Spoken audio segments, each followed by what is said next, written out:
Hi, guys. We're live with the Here Be Dragons podcast. Welcome to Here Be Dragons, where creativity meets courage and dragons live in the art we create and the lives that we lead. I'm Carla Morrow of Dragon Lady Art, and this is my co pilot and dragon rider extraordinaire. Of Alan Schiller's art and illustration. We're here to. I am reading it straight from. I need a teleprompter. All right, there we go. We're here about the dragons we fed treasure or booty we're after, and the wondrously weird journey of life. Every episode will explore what it takes to face your dragons and maybe even ride one. Okay, I will get this eventually. So grab your shields, sharpen your claws, and let's dive in because today we're asking the question that matters most. What dragons are you facing? We have a guest today as we stumble through it. The guest is Brian. Welcome, Brian. Welcome, Brian. Thank you. Thank you for having me. There we go. You guys are awesome.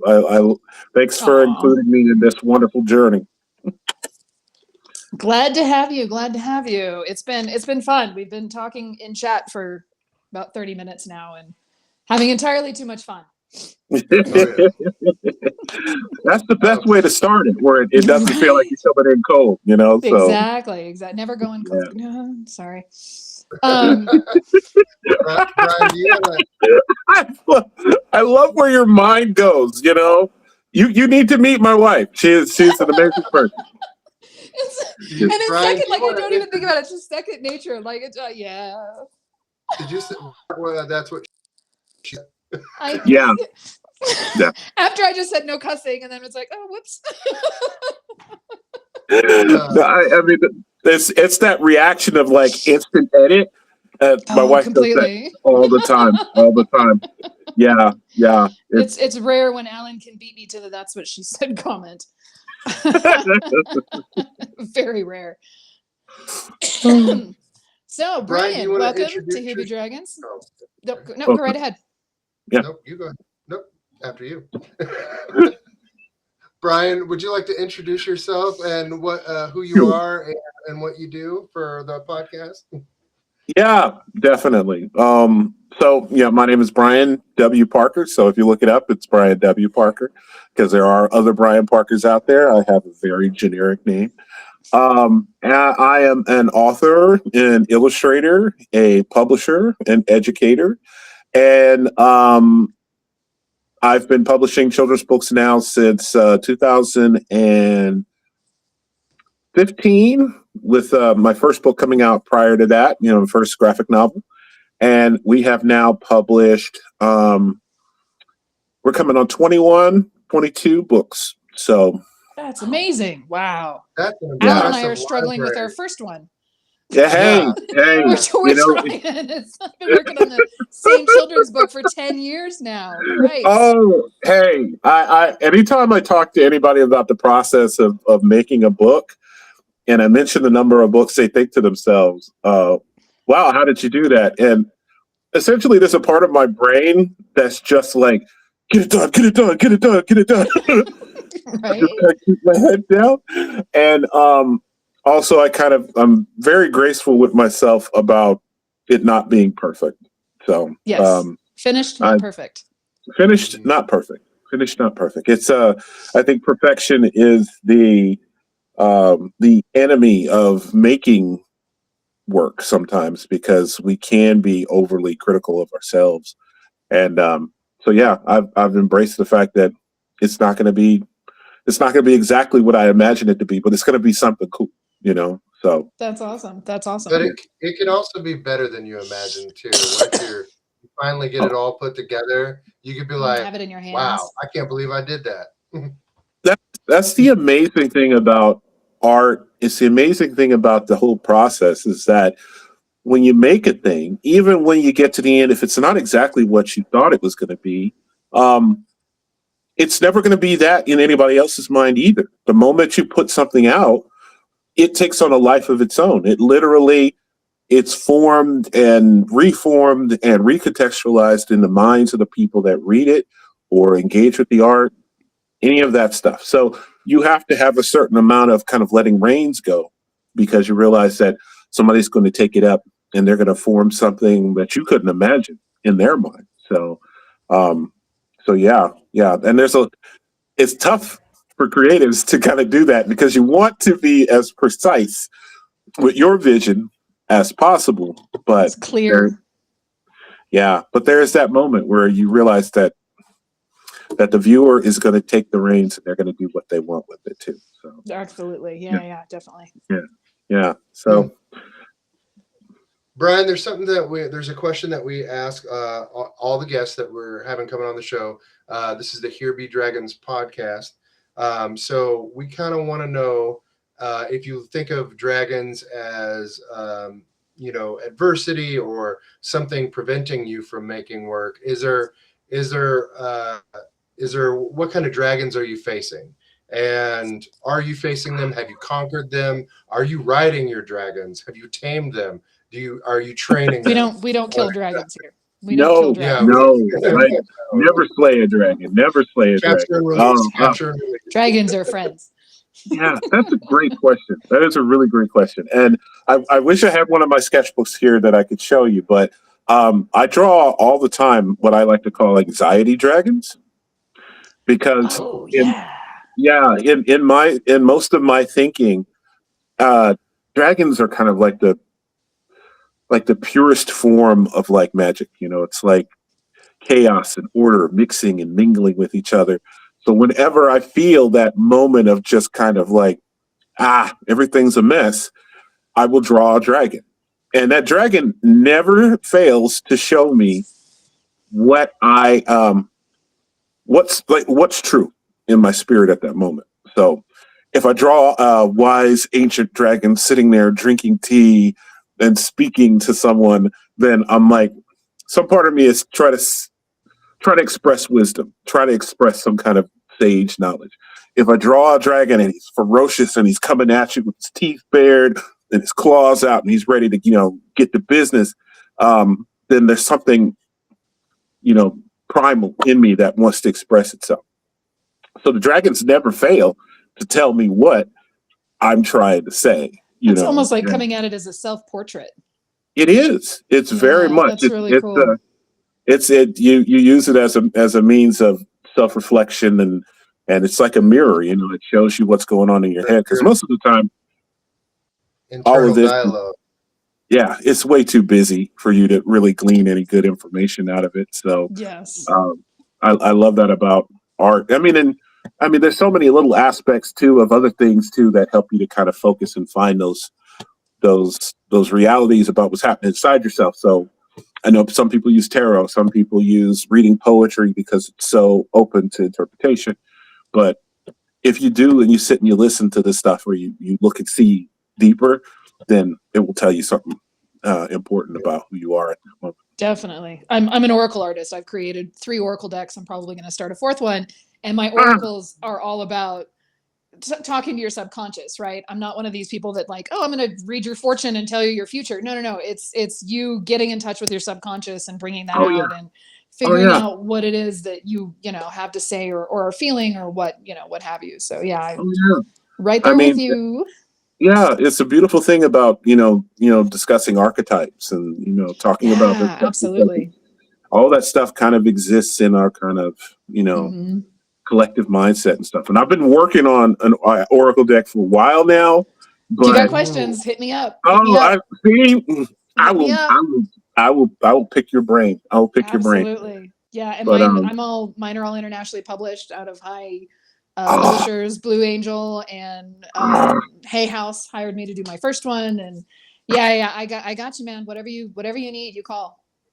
Well, I did two little books. What's that? I'm thinking some solstice rune oracles from Nicholas the Maker and some dude. I want to do one because all the stories that I write, and I posted a link to our website on the group. So all the books that we write exist in the same world. All right. Very cool. And it's not something that it's not something that comes across right away just on looking at it because all the stories are different.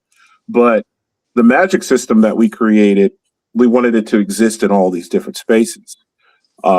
and the magic system is based around creativity.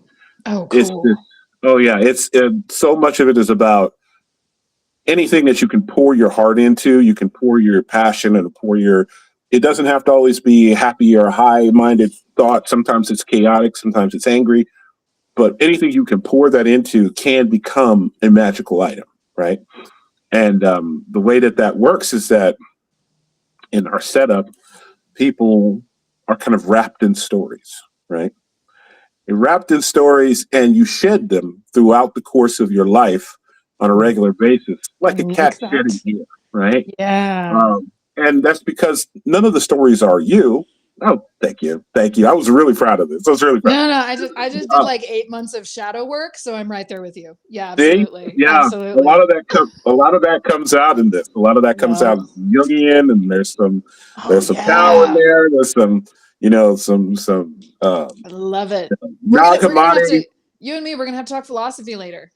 Yes, definitely. And that's the cool thing is that the way that this magic works is that when you're shedding these stories, that they imprint on the things around you. So as you're making a magical item, you're not just infusing it with your love, you're imprinting it with the story of who you are at that moment, right?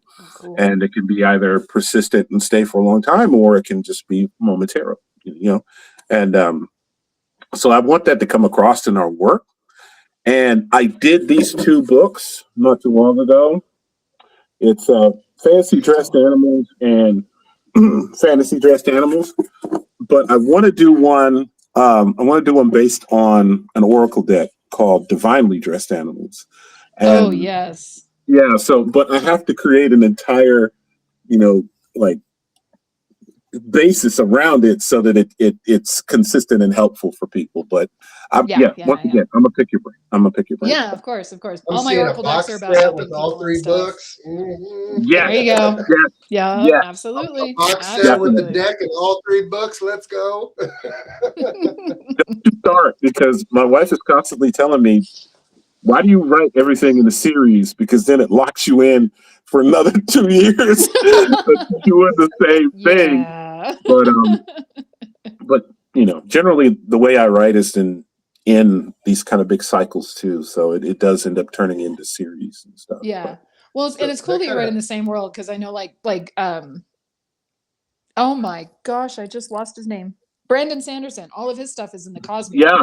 So if you're familiar with Cosmere. Sanderson, the stories are all different, but they all take place in the same world, which is just really cool because then you get little Easter eggs between them and stuff like that. So yeah, that's awesome. That's awesome. I love that. But yeah, So, I mean, Brian, where do you get your inspiration for your characters and artwork from? Like, where do you get your character inspiration for your characters and your stories? I'd like to say it's from people around me, and sometimes it is, but I think it's weird, and it sounds very, how do you put it, self-aggrandizing, but I think every writer, when they're writing characters, every character in that story is some aspect of them, right? And even though they may outwardly express themselves like characters of people that I know that the internal drivers of those characters very much is me. I write a series of books called The Epic of Nicholas the Maker, and I'm working on book 4 of that right now. And my main character, that's cool. Nicholas, is just who you think he is. He's Santa Claus. But he's proto Santa Claus. He's Santa Claus before he grows up. And that's cool. Yeah, and I'm a foster adopt dad. I've got 2 kiddos who I love very much, who drive me absolutely insane. And he is them, but he's also me. Right. And there's that mix and mingle in there that makes the characters have some extra depth to them. So much of his journey is based around the foster adopt journey, that trying to find yourself through connection, through your history, but then also realizing that you are not the things that came before. You are a constantly kind of evolving thing, and just joy. This character, he's joy personified, and I think Alan would get a kick out of this too, because he's that guy that shows up in the space that has a lot of joy and a lot of creativity, but he's also very comfortable with the fact that he doesn't know what the hell is going on. And I this is me talking from my own personal experience, but creative people very often know how to, when they show up in space, to be flowy enough to know that your preconceptions aren't always going to be you don't know anything, and you got to be open to stuff. And so he's a great character in the sense that he's constantly asking questions. He always wants to know what's going on with other people, and that's me. But he's also insecure and confused, awesome. And he laughs. Yes. Oh man. And somebody they were a little thrown off by this, but my Nicholas, he laughs a lot. The ho ho ho. It's him. That's him really laughing, but it's also him coping with how nervous he is in most situations. Yeah, that's awesome. Yeah. I love that. Yeah, and it's a nervous thing, but it's also it's him trying to find joy in every moment. So, in that way, yeah. I think that just adds an element, like a personality element, that I think that any person, regardless if it's a kid or not, they're going to read that and they're going to recognize that and be like, somebody put a little bit of me inside that character, and so they're going to read that. That's going to resonate with them, because I love that. I love that a lot. Thank you. And it tends to be that thing where it's like especially when you're engaging with young audiences, as we do, you want to give them that moment, especially when the protagonist is their age, where they can see that not everything starts off perfect. It's who this character is going to end up being. I have that wonderful that wonderful reality that I can work from, is that they know who Santa is, but how do you get to be that kind of a benevolent person that kind of gives freely of themselves? How do you get to that? And that was the journey. That was the part that I was really excited about, was how do you show a person that does not face a whole bunch of terrible things or hard things and not become cynical? That's a really just great deeper lesson overall, because it's the human condition, right? We all deal with crap, and how, as you said, how do you not lose that joy? How do you not lose? Call my public library right now. Tell them they need to get some Brian W. Parker in there. Buy them and donate them. Oh, definitely. Right. I could. Yeah.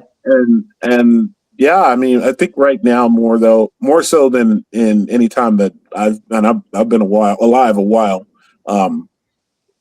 Having some characters and stuff that do represent that not giving up on the idea of being kind, being empathetic, being present, and that is a power, not a weakness. Yeah, I think it's really important. Especially right now, for sure. Oh, for sure. Definitely right now. Yeah, it's imperative right now. So but yeah, and I think that's a long answer. Yeah, that's a long answer to a question, but they're a little bit of me, and they're a little bit of the people that I know, and that mix and mingle is what usually makes them very nuanced. And these are all self-published, right? Yes. Cool. And that's always the thing I have to make sure I point out, is that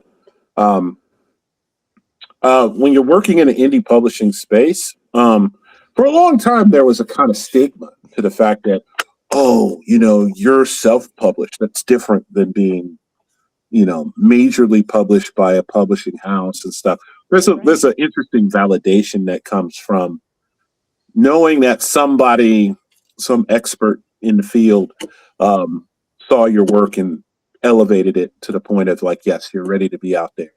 And I'm not gonna, diss that, because, there is something to be said about curated work, but the funny thing about, I ended up going back to school and get my master's degree so that nobody could tell me that I didn't know. That's cool. And it's so weird because now that after I went to get my master's degree, I realized that I knew a lot of that stuff already. I just was looking Right? for Yeah. validation, which is like, You just needed that little piece of paper. That's some expensive validation, Brian. Right. dude, you're That piece reading of my paper. mind. I was just about to say that. It's expensive. Mhm. It was really expensive validation. But there's a lot of really beautiful work coming out of the indie space, out of the self-pub space. And the great thing about it is that you get to make decisions about what is the value that you want to bring to it. Because once again, the bigger houses it's a business, right? They're trying to maximize income, they're trying to maximize visibility. So they publish a certain kind of thing because they know that works. But if you're anywhere outside of that algorithm, outside of that, then they're like the formula, yeah. And they'll be like, I'm not sure if we want to invest time and money in that. That doesn't mean that it doesn't have value. It just means that they can't see it. So that was the last thing that they asked me before I left my graduate program was like, what do you want to do with this? Where do you want to go with this? Because there were a lot of projects that I did during the time that people really liked, but it didn't get put into, because it's a publishing house too. So it didn't make it to press because I was doing stuff I was passionate about, not stuff that worked with what they were putting out. And they were like, we really liked all your work and stuff. I'm sorry, less of it made it to to publishing. So what is your plan? What do you want to do with this? And I was like, I just want to make my own stuff. I just want to make my own stuff. And my professors that I asked to be a part of my little discussion group, one of them was like, yes, that's what I was hoping you was going to say. So that was very encouraging. And of course, when I went and told my wife, she was just like, I've been telling you that for years. I don't know why you gotta have somebody else tell you. And I'm like, you're with right. a bigger piece of paper. With a bigger piece of paper. I was going to say those publishing houses, they're really good at feeding people what they want. They don't have always a good gauge of what people need, of what we need. And artists have a way of finding that and filling that hole that's missing. We give people what they need. Yeah, and sure. Artists are constantly picking up on cultural changes, on changes in their community, changes in themselves, and their work reflects that. So the industry has a hard time keeping up. If last year's number said that you need more spicy romance novels about X, Y, and Z, then they totally missed this whole movement of like women picking the bear over the dude and realizing that they want a furry monster. But the indie community, we shifted from fairy to furry. Yeah, it happens rapidly. I'm still my fairy fan. And that's the thing is that the industry can't always move. And they have their, at least on the licensing side of things, they usually have the next year completely booked. Oh yeah, 2 years out, and it's not just with books either. It's calendars, it's products, it's everything. You're signing contracts for something that you're not going to see for 8 months, a year, 2 years. Exactly. So there's no keeping up with trends already. Right? Exactly. And that's always the thing when I get a chance to talk to aspiring writers, writers in process, and stuff like that. There's a lot of trepidation about, what am I going to do if I go indie? Are people going to think that I'm not really, or that kind of thing? I'm like, put stuff out. Yeah, Put stuff out. However you can do it. By hook or by crook, you get it out there. And any way that it comes out, then it's still something in your backlist that you can say, I followed the thing through to the end. And that always looks good, even if you decide to go the route of working with a major publisher and getting a agent and then getting representation and getting stuff out that way. It still shows that your dedication to the craft is that you still put something out, Well, Yeah. if you had, I mean, Guillermo del Toro is listening. Nicholas the Maker needs some Guillermo del Toro love. I mean, that would be a collaboration. Oh, that would be Dude, awesome. from your mouth to Guillermo's ears. I know. Yes, please. Oh, and I have the added. That vibe would be a minute heaven right there. Oh my God! And if for no other reason than just to study at the feet of somebody that you like highly appreciate their craft. That's always awesome. I'm lucky enough that I'm in a publishing town in Portland, but it's also a filmmaking town too, because Leica Studios is right down the street from the house. Cool. Shadow Machine is here too. They made Pinocchio with Guillermo del Toro for Netflix, cool. and they won an Oscar. So I'm always trying to find out where these people meet at. So you could just be like, "Hey, I brought everybody coffee." You'd be like, fancy meeting you here. I know. What's the secret I word tried to it get inside this room? I tried it with Ursula Le Guin when I moved here. She was still out and about, in a literary community. She was always out and about, just having coffee with folks and hanging out at bookstores and sitting someplace and being grumpy about things. And I love that vibe about her too. I just wanted to show up and be like, "Hey," but I never really. I'd always missed her. My bad. Sorry. I I was like, "Oh my God, aren't you Ursula Le Guin?" Yeah, Tales of Mercy. Oh my God! But I always missed her by like that much because I went to one bookstore and did a signing, and she had been there the day before, and I was like, "Damn it!" Mm-hmm. But always take those opportunities whenever you can. And I've lucked out. I've got to meet Mike Mignola, the creator of Hellboy. I've got to meet. His documentary is excellent. If you haven't seen it. Oh, so good, so good. Oh, and he's exactly. They say don't meet your heroes. That's absolute bullshit. Right. Yeah. All good. I'm the one that broke the rule. But in this funny? We're going to have to be good because he's a children's illustrator, so we've got to keep it on the down low. I do it the way I parent, which is like, you make the effort.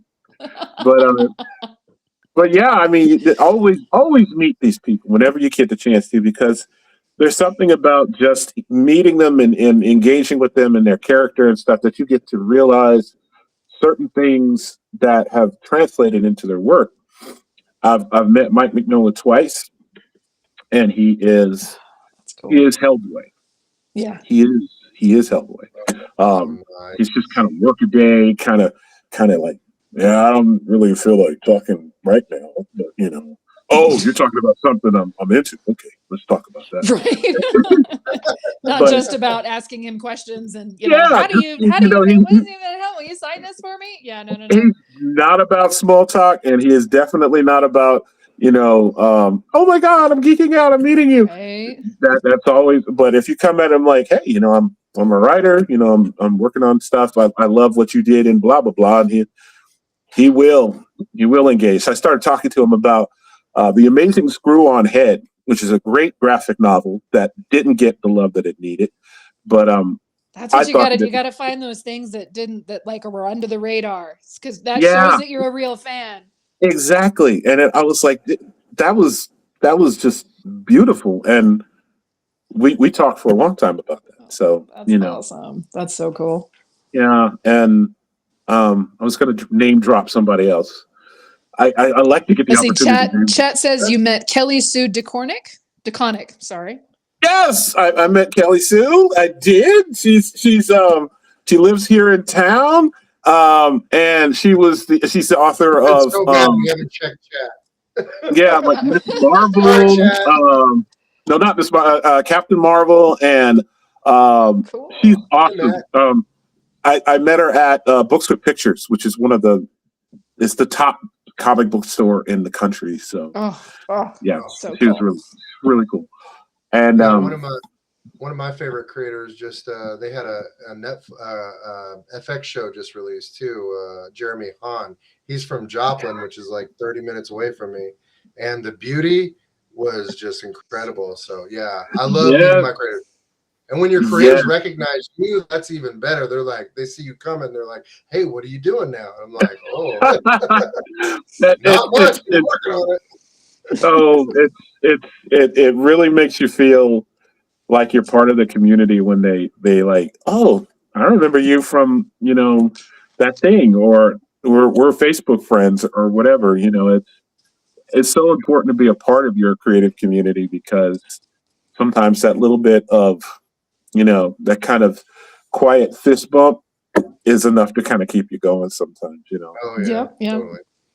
And I we're kind all, of feel I mean, like we're me all and drawing Brian from have the been same giving each well, other the so. fist bump for many years. We've just been like, Yes, we have. Yes, we have. keep And that's keep going, that's brother.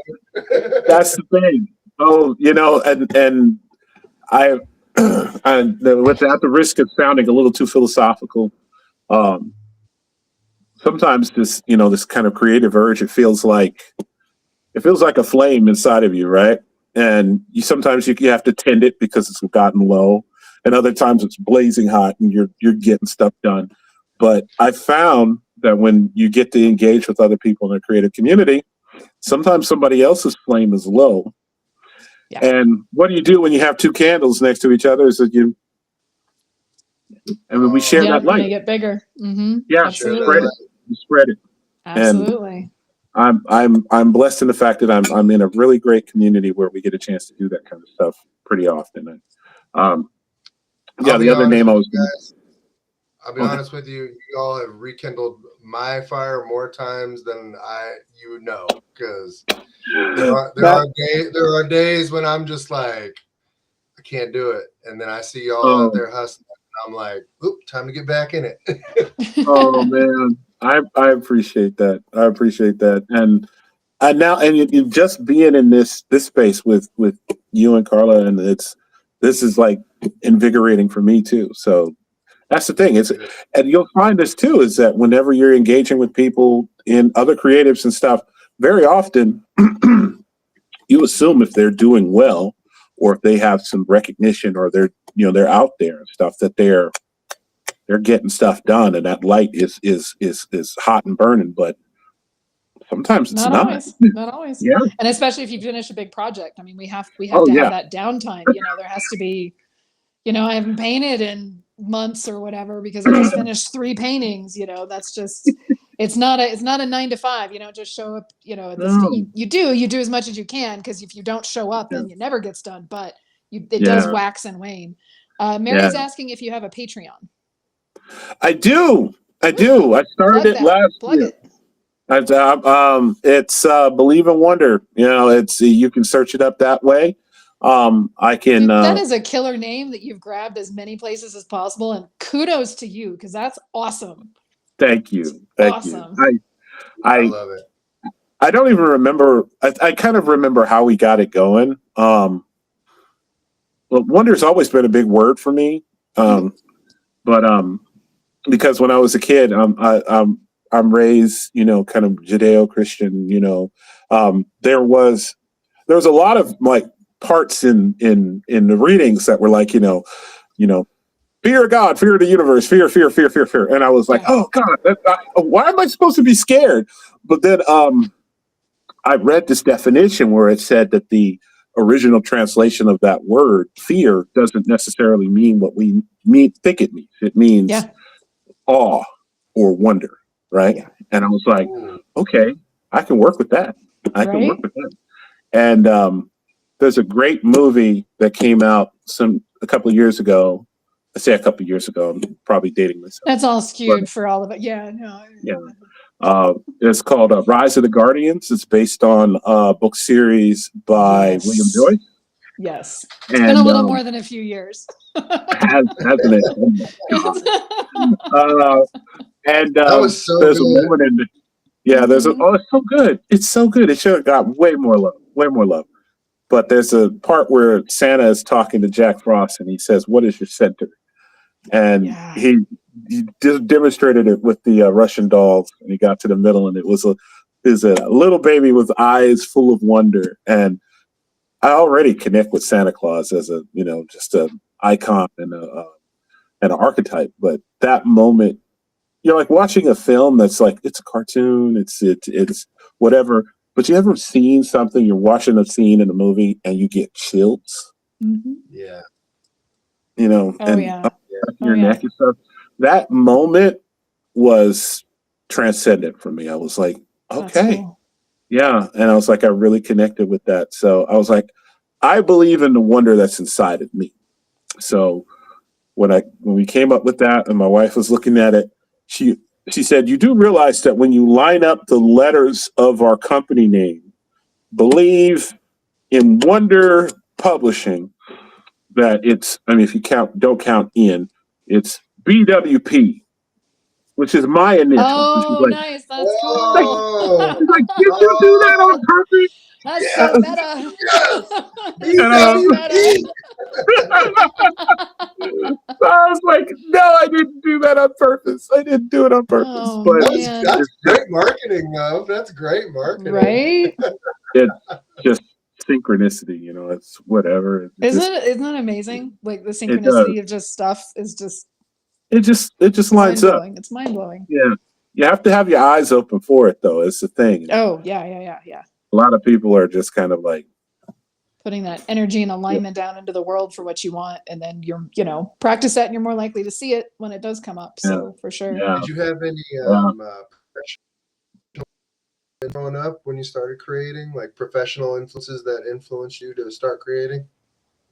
it's just, which is crazy is that I mean, it's so broad because I love cartoons as a kid. I love cartoons. I collect toys now. So, I We was all that kid. children of the 80s here? Are we all children of the 80s here? Yeah. There you go. Because everything that we were eating, watching, experiencing was a commercial for something Or a else. toy. Yep. Yeah. So I had He-Man. I had G.I. Joe. I had. I am deep in Funko's pocket. Deep in See, Funko's pocket. I keep saying I'm only going to buy the ones that I like, and then they keep coming out with ones that I like. So I'm hosed. I know that it's probably a good thing that I'm not rich because I keep looking at, somebody posted the other day. It's the full set of Thundercat action figures and the castle where they, and I was like, yeah. why would you show me that? Why? Right. They keep coming out with these new He-Man toys now, and I'm just like drooling and stuff, and I'm like, Yeah. oh. And it's about to get crazy this summer because when the movie comes out, then those figures are going to be everywhere. Get them while they're cheap. Right? Yes. I might have to talk to your brother about getting a Nicholas the Maker too. So, dude, hey, he made me too. So I'm gonna paint this guy today. That's so cool. Oh, they look so good too. Oh, thank you. He really nailed it. And he's having a blast printing them. So I feel bad that I'm just kind of like, I got another idea, and he's like, okay. But the way that I always couch it is that I'm gonna take these things to events, and it helps people to kind of see the characters, and then hopefully, because put things out into the universe. We are business people. We've got to make the money. Mm-hmm. There you go. I do hope too that one of these people from Leica is going to walk past my table and be like, "What's going on there?" And I'll be like, "What?" Yeah. I mean, the guy that did Dragon Tales, like the executive for PBS, was at a random tiny art market and saw him and made Dragon Tales from that whole thing. You never know. You never know. You never know. You never know. So that's why I'm always like, put stuff out there. Put stuff off there. There's a great indie author named indie illustrator that actually does some stuff for DC, named Becky Clunan. And she put out a lot of really good indie books and stuff. pre-COVID, and that was like her thing on the back of her books was publish or die. You know, she was like, I gotta be putting stuff out. I gotta, by hook or by crook, I'm gonna find a way to get it out there. And that was how I got to know about her work. And then when she, eventually ended up working for these bigger companies, I followed her work because of that. And it was just these little tiny indie books, not much longer than say 30, 40 pages. But I was like, this is really tough. So, Nice. That's but cool. To your question, Alan, I read a lot of children's books. I read a lot of, I watched a lot of cartoons. I'm a big fan of Maurice Sendak, the author and illustrator of Where the Wild Things Are. Yep. And Chris Van Allsburg, who wrote and illustrated Jumanji. I read Ursula Le Guin's The Wizard of Earthsea when I was like 11 or 12. And that broke my brain. I don't think I ever recovered from that. I became a devotee after that. Yeah. And have you read her essay, The Language of the Night? It's science fiction and fantasy essay, The Language of the Night. It's really good. Oh my God. I'm just starting to discover and read some of her really, really deep and nuanced essays and her poetry, and people still punch me in the face because I say I haven't read the Lace of Heaven, and I haven't read it yet. But I'm an Earthsea guy. I've read all of Earthsea multiple times, and of course, Tolkien and C.S. Lewis and all of that stuff. The fantasy classics. Yeah, you got to. That stuff. In a lot of ways, it teaches you how to dream. Yeah. Which is, I think, a beautiful thing about literature is that sometimes you don't know what the boundaries of your imagination are until it pushes you past your own self-imposed boundaries, and it makes the world more expansive. So I love the fact that I had that growing up, and my mom, who is I credit my mom with pretty much all of this stuff, because my mother, she was self-taught as far as her reading is concerned. She had to go to special classes and stuff like that so that she could learn how to read, because she dropped out of school when she was 15. Wow. And because she was she had my brother who made these statues for me, and her engagement with words was always troublesome. She always had a hard time with it. Probably her most consistent reading was the Bible anyway. So she was like, I can read that. So that's where I'm at.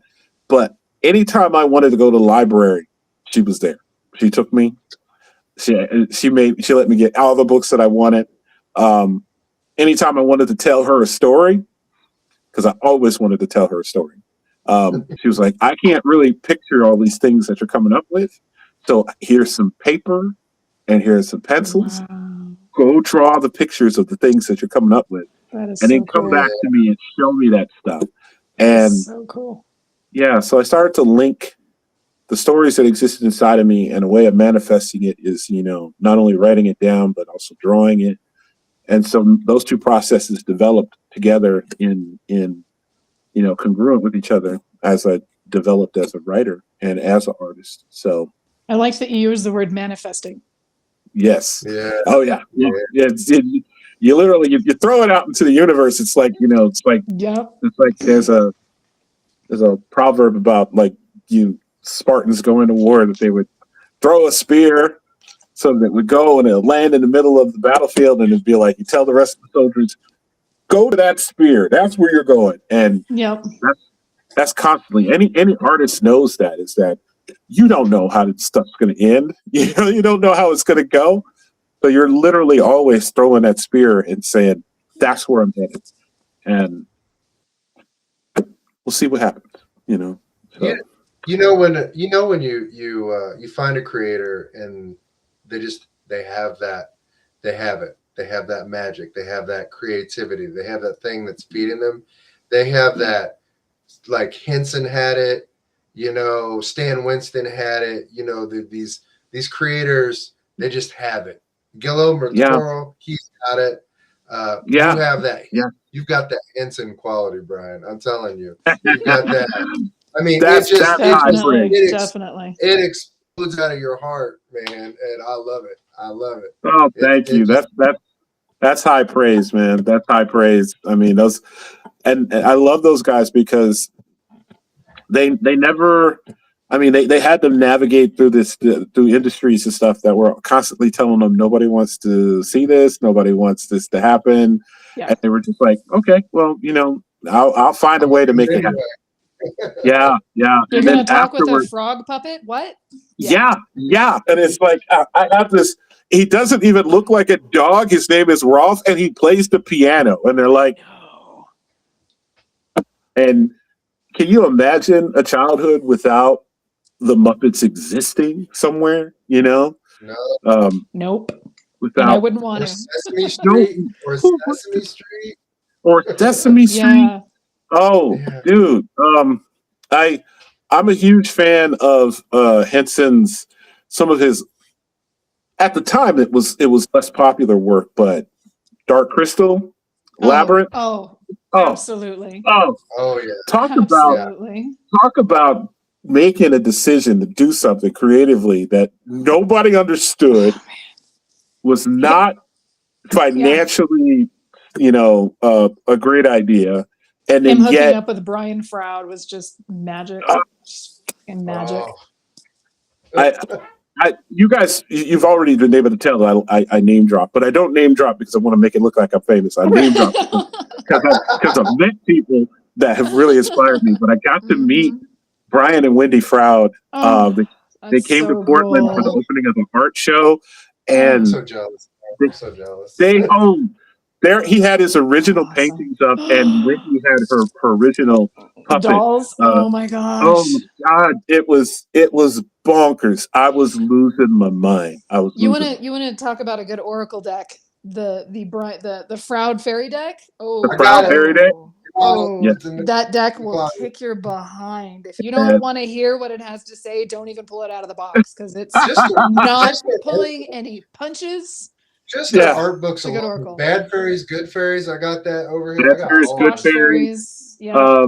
The ones the with a pressed in Labyrinth the art book. Yeah, Oh the squashed fairies. Yeah, it's the squash fairies, and I will tell you, just having to been in a space and experience that artwork up close. It's.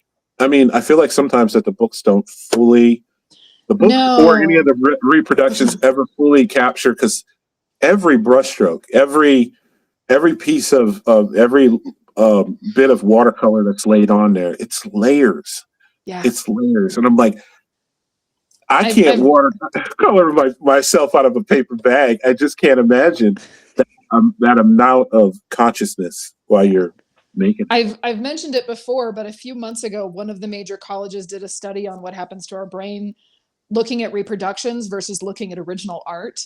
And there's completely something different that happens when you're looking at original art, when you're looking at the brushstrokes versus the reproduction. It can be life-changing, right? It can be absolutely life-changing for people. I used to, when I was in college at Mississippi State, my professors, art history was always a hard class for me because I love the history part of it, but they would elevate certain, I mean, some stuff you just don't kind of get get it in context. And color field painting was something I was like, why am I supposed to care about this? Like Mark Rothko, big bands of color and giant canvases. And I was like, what is the point of this? Because the way I was seeing it was like this in a book. Oh, yeah. So I had the privilege of, when I was in school, going to the MoMA and to the Met. And that was sophomore year we went. And I got to see a Rothko up close. I got to see it. And the layering of the color, the density, the nuance, the changes in variation between the blocks. And then I got it. I totally got it then, because it was, and it's so large that once you're standing in front of it, you get lost in the field. Right. You're in the color. And I was like, okay, I understand now. And same thing for like Jackson Pollock. I was like, anybody can do that. You're just dripping with paint everywhere. But yeah, the whole modern art stuff. Yeah. But you stand in front of it, and the thing is takes up all your periphery. And I think the one I saw was Lucifer, and it's like looking at a magic eye. You know, you become part of the color field. You know, you're in it. That's cool. And yeah, and I feel like young people. Yeah, you literally step into it. It's like, you know, you're absorbed into it. And I feel like young people in particular should have that opportunity more often to see the stuff up close in real life. I saw Alphonse Mucha came through Santa Fe, and to stand in front of his, like, I wept the whole like 2 hours I was there, just constant. His ink pieces are so just, I know, it's amazing. like They're just amazing. It's like precise, but at the same time there's this playfulness in there that it's just they had slides of his process, and he did the grid technique. So he would grid so he had reference photos, and then they showed how he gridded them out for the faces and stuff. And I just was like, oh my God, because we don't see that part, right? That's the deep shit that we don't see, that we just assume, you know, they can draw that way or whatever. And they're not. And he wasn't a fine artist. I mean, his stuff was for reproduction, right? He was an illustrator, and now we treat him as a fine artist. And it was just, that was one of the best experiences of my life for sure. It was amazing. I can only imagine. So I'm a huge Mucha fan. Art so good. Yeah. But yeah, I mean, and I, you know, to bring that concept to, you know, because so much of my work is engaging with young people. I think, especially with the way that social media is set up, so much of what they see is finished product, right? Perfectly pristine, perfectly edited, you know, none of that, you know, even process videos sometimes can seem like it's happening super fast, right? But giving them a sense of that. Slow down speed. Art for Kids Hub, I got to put it on slow down speed for the kids. Yeah. Let them see. It takes a minute. I mean, I don't film most of my work because I don't want people to see me erasing so damn much, but I do. I'm like, so messy. Yeah. The backside is so messy. But, you know, I think that's more so now, especially with the advent of AI and things like that, letting people see that an artist is a craftsperson. It's a person that's really engaged with the process and stuff is really important, because that's the stuff that really distinguishes you know. There's a whole studio that makes Fortnite characters and Roblox. You know, it's not kids. You know, I said I work in elementary school, and kids are about fourth grade. They're very aware of that that's, you know, they realize that their work is not that good, and then they'll just quit. You know, I've seen like artists like a little flame, like I just got to keep die on the vine there long enough, and I say, you know, and that's why I never tell them that practice makes perfect, because I think that's a too high of an expectation. I tell them practice makes proficient. Mm-hmm. It builds confidence. Yeah, and I take it on myself too when I'm in those spaces and I'm teaching with kids or working with kids. I don't critique.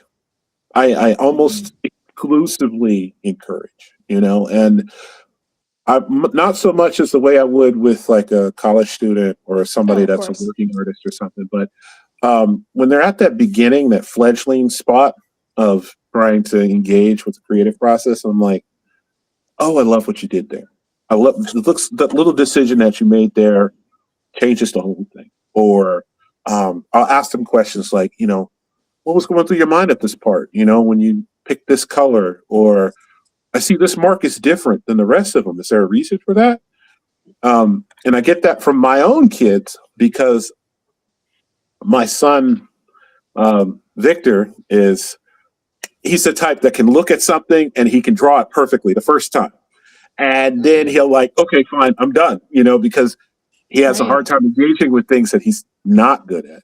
But my son Kamari, he'll struggle sometimes, but he does these things that he calls story maps, which is cool. He'll start a drawing in the corner and he's telling me the story as he's drawing the line. It'll be like, there's a tree over here. So cool. There's a little lake. And then I'm like, oh, okay, well, what's happening at this part? And I totally stole that. I was like, oh my God, I can do that for my own work. And you miss out on the genius of children if you're trying to pick it apart or base it off of ideas that you've heard before. Right. And I have, just to show you an example, so this is my current writing sketchbook. Oh, yeah. I will do story maps in my book. Cool. Oh, I love that. That is cool. Well, because it's kind of like a timeline. You're essentially drawing a timeline, but it has a physicality. It has a sense of location. And you can also kind of put a character this story takes place in a spiral. Oh, cool. Because a lot of it is about kind of self-exploration and digging deeper. So I drew the map as a spiral. You work primarily. Thank you for sharing that. That's awesome. Don't you? You work primarily in pen. You primarily work in pen and pencil. I do. I even since I got this out, I'll show you this.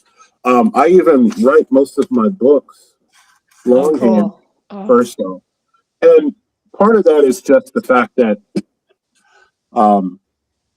just through my art training and just as a kid, I've associated holding a pencil with activating my creativity. So whenever I'm sitting in front of a computer, magic wand.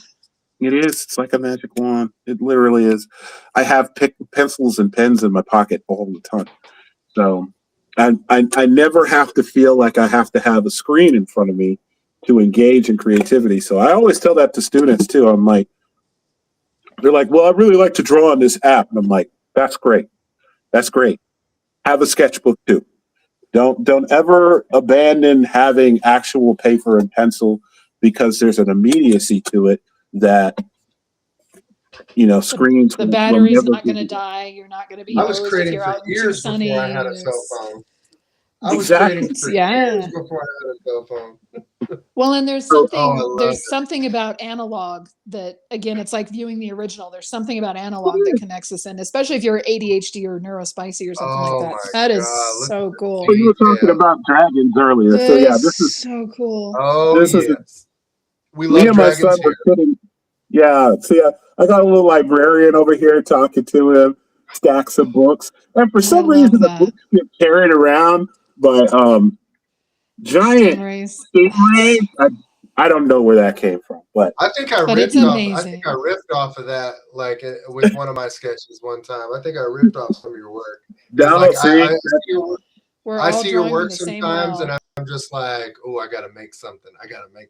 Dude, sharing the light. I'm sure it's happened a couple of times for me too, because you draw with this kind of, I don't even know if you're trying to do it, but your characters have this kind of like life and joy in them that I'll see you drew your character's the bear with the hat, the magician bear. Yeah, that's the storybook I'm trying to make. Yeah, I think that day I drew a bear with a hat, and I was like, he had a wizard staff and he had a little like bag across his chest, and I stuffed the bag full of like big chunks of honeycomb and stuff that was dripping all over the place. And yes, he was being bothered by bees because he stole the magic honeycomb. That's awesome. Yeah. So. Yeah, we're just sharing light. Yeah. Yeah. And we all stand on the shoulders of those that came before us. So for sure. Of course. Of course. That's Real part of the real problem. quick before we close out, you also write with your wife Josie, right? Yep. And she creates along with you, and on your website you have your son listed as your creative officers. Yeah. How important is it that family joins you on this journey with you? Uh it's imperative for me. They're the reason why I do most of this stuff. I mean, I love my art, but the only reason why I do it as a business is because I want to give them something of myself, and I know that they're not going to get any other kind of inheritance. So I've already told them straight up. I'm like, I'm pushing to finish Nicholas so that I have the 5 books completed. I have all the stuff, and I'm gonna A hand it to them legacy. someday. And I'm like, hey, make a video game, make a movie, whatever, board game, any of that stuff. Most people have to, license a property from somebody. I'm going to give you one completed and fully done. And whatever you do with it at that point is up to you. And my boys are very much engaged in the work that we do. And I pick their brains, literally, like I told you just now about the story mapping and stuff. That's a class that we teach to young people now. Oh, that's cool. And yeah, That's in the great. presentation, That's I have my cool. son Cam's drawing in there so that they can see it. And I think he did it when he was like 4 and Brilliant. a half or 5, so it's chunky as hell. But it shows Brilliant. kids. You never know. Yeah. You never know how your work is going to inspire somebody else. And Josie's my rock. She's the pragmatist. She's a creative, but at the same time, she's a creative in the sense where she knows how to organize things, and she knows how to make sure that effort is going to the places that it needs to go. Because a lot of creatives, I mean, um, sometimes you can scatter your energy because you're trying to find a place where it's best focused. And Mhm. there are people out there who are very astute at being like, no wasted effort. Let's find where this actually works. And Navigators. that's who she, yeah, and that's who she is for us as a company. And that's why every time I make a book, her name's on the front, because at some point I had to sit down and be like, okay, these 2 characters are talking to each other. This doesn't feel like a real conversation between people. And she's like, why would she say that? She has her own opinion. She has her own powers and stuff. Why is she asking for permission to? I'm like, okay. I'll rewrite that scene. So there's nothing I've ever done that doesn't have her fingerprint in it. And so yeah, it's this. The great thing about neurospicy people is that everybody has a unique perspective, and if you have the open mind and the empathy and the understanding to sit there and to really listen, it changes everything. Has she also always been creative as well? Like, is that a decision you guys made together along the road, or did you bring her in later on? Or Well, like I mentioned, we met each other when she was 16. I had just turned 17, and we met each other at the mall. And my brother and I were sitting in the arcade. We were playing Killer Instinct, and I saw her and her friends walking by the window. And my brother thinks he's big and bad. My brother Jason. I have 2 older brothers, and my brother Jason was like, I was like, look at those girls. I bet you wouldn't go talk to them. He's like, dude, whatever. I can talk to girls now. I'm like, whatever. Go show me. And he blew it off because at the moment he was like, I got a good game going right now. But when we left the arcade and we were walking out, her and her friends circled back around and they were like, hey, y'all got a quarter for the soda machine over there? And I froze so hard. And I thought she wanted to talk to my brother. And then he's like, hey, here's my phone number, blah, blah, blah. But then when she finally called the house, Jason was like, I just was trying to show you that I could talk to girls. Here's the phone. You talk to we me. didn't You need talk. any follow through. Yeah. Oh, man. No follow through. No follow through. He's going to hate me if he's seeing this. Jason, you still brought me the best person in the world. And I Gotta send talked him to a fruit her. basket. Oh, man. I tell you, I found my mojo when we were talking, and next time we met each other at the Walden Books at that mall. And she introduced me to Langston Hughes. So I was like, Nice. I'm going to marry her. Bookstores are magic. Aw. Bookstores are magic. Yes. Oh, man. Tell me about it. Something about the smell of coffee brewing and a bunch of books out in front of you. I could just live there forever. Awesome. So, yeah. Well, we're about out of time for this segment. Just so you guys know, we do cut it out, and then we go and we talk for another 30 minutes, and that goes up on our Substack for paid subscribers. So, Brian, if you'll let the public know where they can find you and all the things and whatnot. Certainly. You can find us at believeandwonder.com. We're the only Believe and Wonder out there. Us and they did a thing for Wonder Woman, but it's our 50th 100th anniversary or something. Nice. So it's just us. It's just us. And we have our So Patreon, which is going. We post a lot of original artwork, process stuff, some role playing stuff, some stuff about the books and stuff like that, and it's trying to make sure that we're constantly putting more of our process stuff on there. And all of our books are available through the usual places, but I do like to point people in the direction of bookshop.org because that's coming directly from indie bookstores. Mm-hmm. Yeah. Awesome. And he's on our website. Awesome. So if you guys go to herebedragonsartcast.com, under guests, every guest that we have on, they get their own page with their own links and everything and samples of their art and everything like that. And you were kind enough to give us some coloring sheets, which I need to add to the website, but they will be up by tomorrow. So make sure you go by and get some free coloring sheets from Brian. And thank you guys for joining us on Here Be Dragons. Make sure to like, subscribe, and find us on the web at herebedragonsartcast.com. Nicholas is saying bye. We're on Substack. We're on Apple Podcasts, Spotify Podcasts, YouTube, anywhere else you want to listen. The episodes go up the following day, so they'll be up tomorrow, so you guys can check us out there. And thank you guys, and we'll see you next time. Thank you. Thank you.